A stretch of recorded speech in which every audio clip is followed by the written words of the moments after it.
Salam sejahtera, apa kabarnya teman-teman semua? Dimanapun kalian berada, semoga sehat selalu. Hari ini kita akan menghitung kapasitas angkut dump truck, sekalian juga dengan basisnya, untuk pekerjaan-pekerjaan kendaraan di lingkungan perkebunan kelapa sawit. Yang pertama, pemahaman yang pertama perlu kita tahu bahwa basis adalah volume kerja dalam bentuk tonase atau kubikasi ya, yang setara atau dihasilkan selama 7 jam kerja atau selama jam dinas. Nah, itu pemahaman yang pertama. Kemudian kita membuat zona kerja dengan radius angkut berjarak 5 km, dari 0 sampai 5 km, 5 sampai 10, 10 sampai 15 km, dan seterusnya dari titik awal pekerjaan dilakukan hingga tujuan.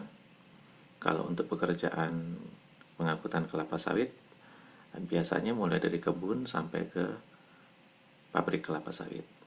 Kemudian kita melakukan kalibrasi di masing-masing zona 5, 10, 15, atau 5, 10, dan seterusnya untuk jam kerja efektif unit per hari. Misalnya kita tentukan atau rata-rata pekerjaan di kebun adalah 10 jam kerja. Kita tentukan bahwa rata-rata jam kerja selama 10 jam. Kemudian tonase angkut per trip masing-masing jenis angkutan, misalnya TBS, kapasitas kendaraan angkut untuk TBS 6 ton.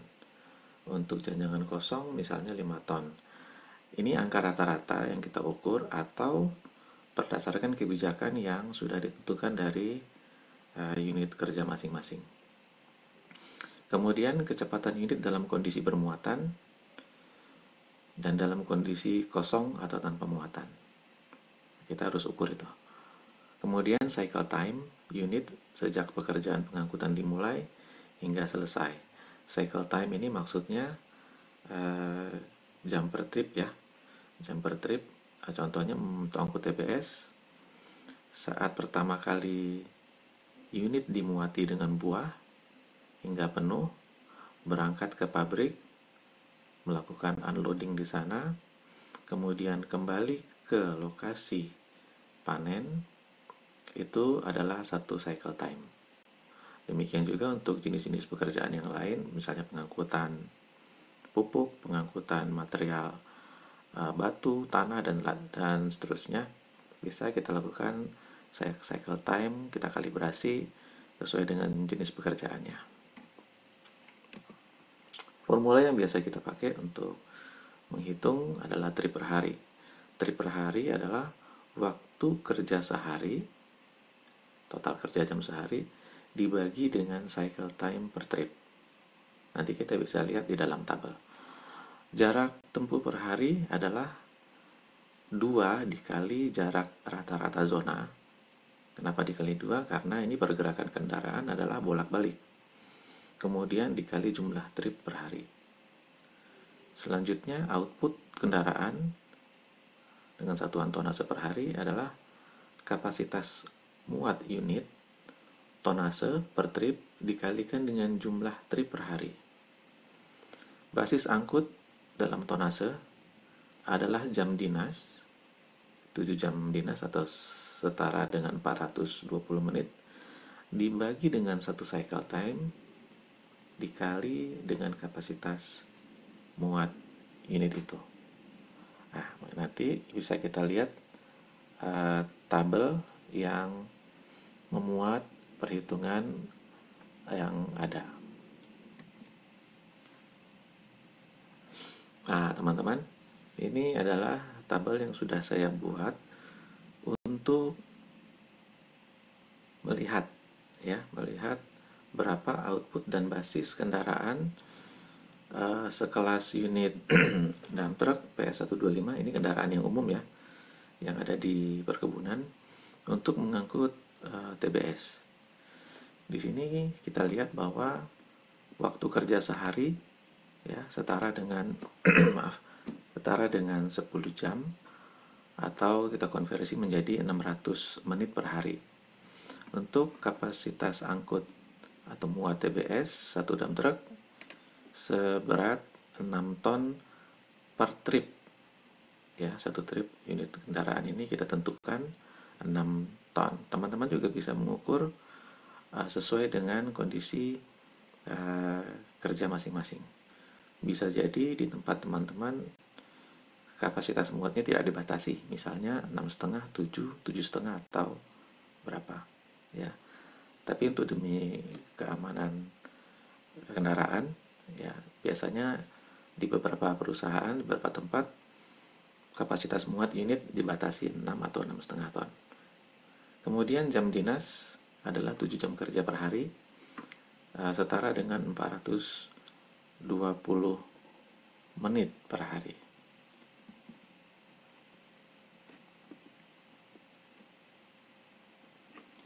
Berikut adalah radius jarak yang sudah kita sampaikan tadi. Jarak 0 sampai 5 ya, 0 sampai 5 ini sekitar 5 km dari kebun ke pabrik. 5 sampai 10, 10 sampai 15, 15 sampai 20 km dan seterusnya. Ini adalah jarak rata-rata AB ya. Jadi ini adalah jarak rata-rata untuk zona 1, kita bilang saja ini zona 1, ini zona 2, dan seterusnya. Kecepatan unit, ya, waktu dia bermuatan, kecepatan pergi, rata-rata 15 km per jam.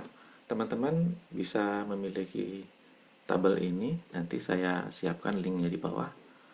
Ini bisa teman-teman rubah-rubah sendiri ya, sesuai dengan hasil kalibrasi di tempatnya teman-teman. Kemudian untuk kecepatan pulang dari pabrik, ini unit dalam kondisi kosong, rata-rata kecepatan adalah 40 km per jam. Nah, ini adalah cycle time. Cycle time di sini waktu dia menuju pabrik, kita hitung formulasi dengan kecepatan sekian, dia bisa menuju pabrik dalam waktu 10 menit. Waktu memuat TBS dari kosong hingga penuh dibutuhkan 50 menit. Waktu unloading di pabrik kelapa sawit sekitar 7 menit. Demikian juga waktu dia kembali dari pabrik ke lapangan adalah selama 4 menit.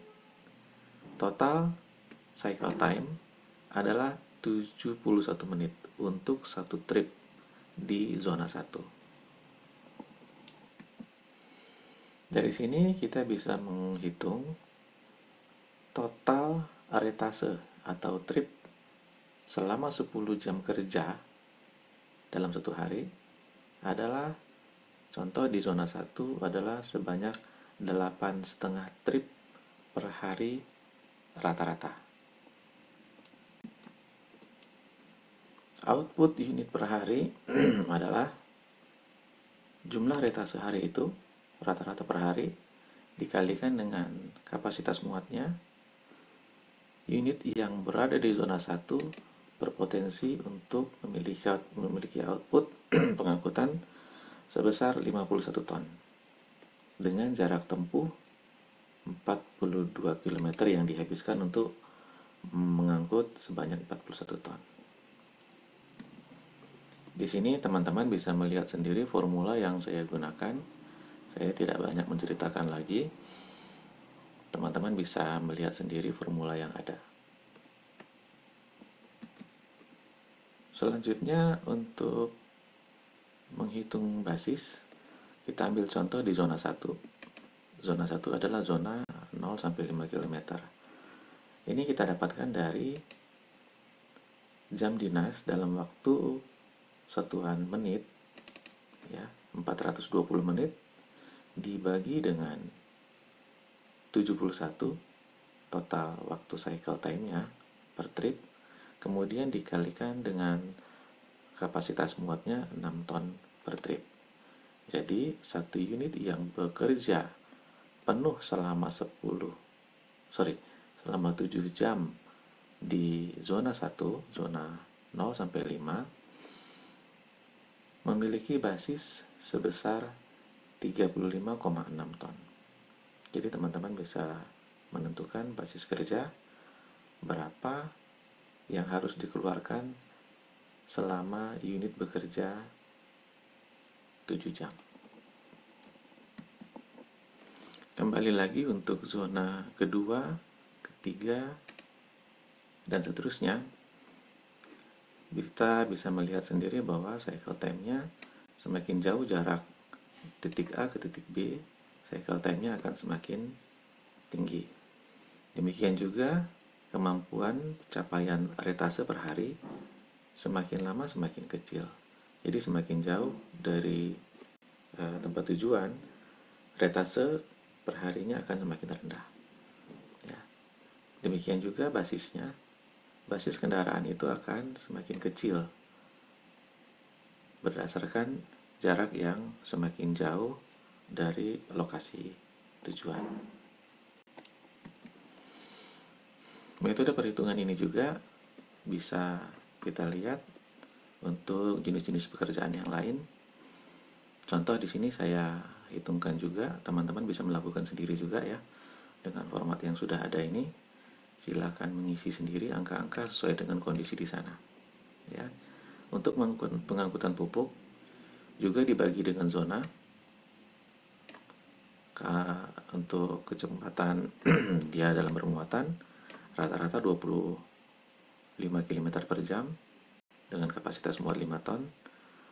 Kecepatan kosong 40 km per jam dengan cycle time seperti ini ya. Jadi ini bisa dikondisikan dengan masing-masing kondisi ya. Tapi yang jelas dengan formulasi yang ada kita bisa menentukan berapa besarnya output dan basis yang dihasilkan kendaraan sesuai dengan zona kerjanya. Ya, jadi untuk contoh di sini angkut pupuk untuk zona 0 sampai 5, output per hari kalau dia secara terus-menerus selama 10 jam melakukan pekerjaan angkut pupuk bisa memberikan output sebesar 27 ton per hari dan bisa mendapatkan basis kerja 19,1 ton selama jam dinas.